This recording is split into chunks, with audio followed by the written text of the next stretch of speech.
Hi guys, once more, welcome back to my channel, MRB Max. Guys, nagpunta nga ako sa Quezon Memorial Park.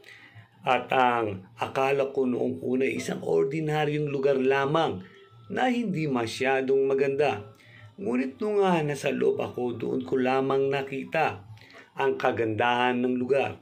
Dahil dito'y nagsaliksik ako tungkol sa lugar upang malaman ang mga ibang detalye ng kasaysayan ng Quezon Memorial Park. Mayaman ang kasaysayan sa likod ng Quezon Memorial Park.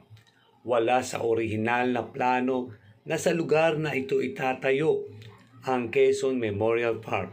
Noong una ay gagawin itong dapat na lugar ng National Capitol para sa Kongreso ng Pilipinas.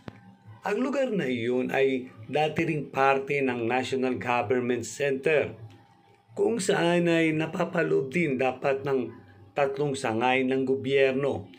Ngunit nagbago ang lahat noong ginagawa ni Pangulong Serge Osmeña ang Executive Order No. 79.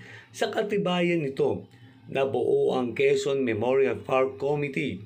Isa sa mga unang proyekto ng Quezon Memorial Committee ay ang paggawa ng paligsahan para sa mga arkitekto na gumawa ng isang monument para kay Pangulong Quezon.